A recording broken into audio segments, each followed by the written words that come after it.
Sorry folks, my copy of Thunder was broken. Well, more broken than it's supposed to be. We'll get to it in a bit. Now, we talked about when the WWE dumped Acclaim, and went with THQ Aki for its N64 releases. What about the PlayStation? Well, that fell to THQ and developer Yukes, who brought WWF Smackdown in March of 2000. I don't think anyone knew it at the time, but this little game was the start of a decade-plus-long franchise. As Smackdown begat the Smackdown vs. Raw series, which begat WWE Insert Year Here. I actually bought a PlayStation just to play this game, as the system had a price drop and I heard people raving about it, and in fact played my old copy for this review. Start the game, you get a cool video sequence, jarring to someone like me who had only played cartridge games for the prior 15 years or so. Check out this roster. The Rock, Triple H, Undertaker, Kane, Chris Jericho, Mark Henry, Road Dogg, Mr. Ass. Really takes me back to last Monday. All jokes aside, this is a pretty awesome roster with all your Attitude favorites.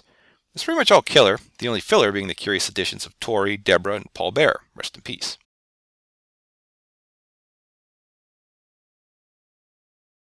Unfortunately, like No Mercy, due to its release date, it does suffer from a lack of Kurt Angle, the Radicals, and Taz, who had all just started with the company when the game came out, although they did manage to fit in the Dudley Boys. Bubba and Devon must have just made the cutoff as they're here in their old ECW tie-dye, which they only had for a short time until switching to their camouflage look. By the way, the 3D is not in the game, despite what you may have read online, as I spent hours following apparently fake instructions to no avail. Oh, the game looks great.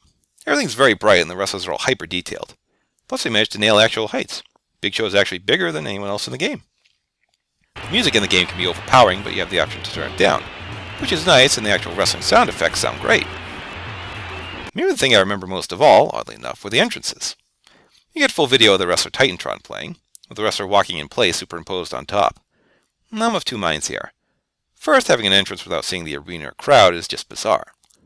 But on the other hand, it is a striking visual choice I still remember after all these years. Plus bonus points for having tag teams come out together automatically. Here's how you play. We mentioned that this game is an offshoot of Power Move Pro. They are somewhat similar. Basically, X is your striking button and circle is the grapple. If you tap X in a different direction on the D-pad, you do a different strike, and circle in a direction will do a different grapple. If you can get your opponent stunned and hit the circle button, you'll do a stronger grapple. And if you have a Smackdown icon, you can pull off a special move. You can earn them by stringing together enough offense, so you can store up to a certain amount of specials like we saw in WCW Super Bowl. The game also lets you choose how many specials you start with, and the total number you can have at any time. A great way to balance gameplay if you're playing with someone less experienced, and a concept that carries over to the WWE games today. So what's the problem? Well, the gameplay is very fast-paced, almost arcade-like. You'll give someone a suplex and they'll be on your feet before you, especially in the early part of the match. The speed of the game lends itself great to a feature like the Royal Rumble, but I found it a turn-off in normal gameplay. To be fair, I had friends who were much more casual wrestling fans who greatly preferred this gameplay over the N64 games, which they found too slow. Now I stopped talking to them because they had bad opinions, but the point still stands. There are game modes aplenty. In addition to a fun Royal Rumble, there are tag matches, cage, four-ways, handicap matches, and special ref matches. There's also a preseason and season mode. Preseason is where you take your created wrestlers to earn attribute points. Season mode is oddly named since wrestling doesn't have seasons, but as you probably figured out, it's basically a career mode. You can select a superstar and work there as much as 20 years, although they only wrestle one match a month, so that's not saying a lot.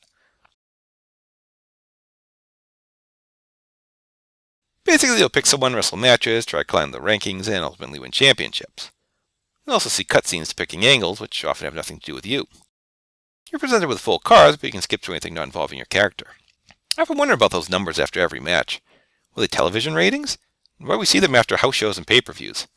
Well, it turns out they're actually audience approval ratings, and the better you do, the higher you climb in the rankings, although if only 10% of the audience likes your match, I'm not sure how good that is.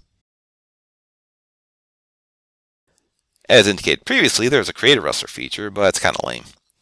Basically, you have the option for lots of customization in terms of moves and personality, but for appearance it's very lacking.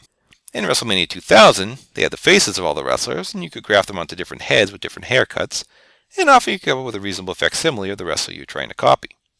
In Smackdown, you can just pick a wrestler's head, and that's it. You can edit skin color, but nothing else. So if the created wrestler you had in mind just looks like an albino Billy Gunn, well, you're in luck. Compared to the other WWF games on the PlayStation, and most of the PS1 wrestling games in general, Smackdown is surely near the top. But the gameplay is ultimately a turn-off for me. If you're a fan of faster gameplay, you may enjoy it more. But THQ and Yukes certainly had another dozen or so tries to get it right, resulting in some high highs and some low lows. But we'll get to those another time. So until then, thanks for watching, and remember, the winner is you.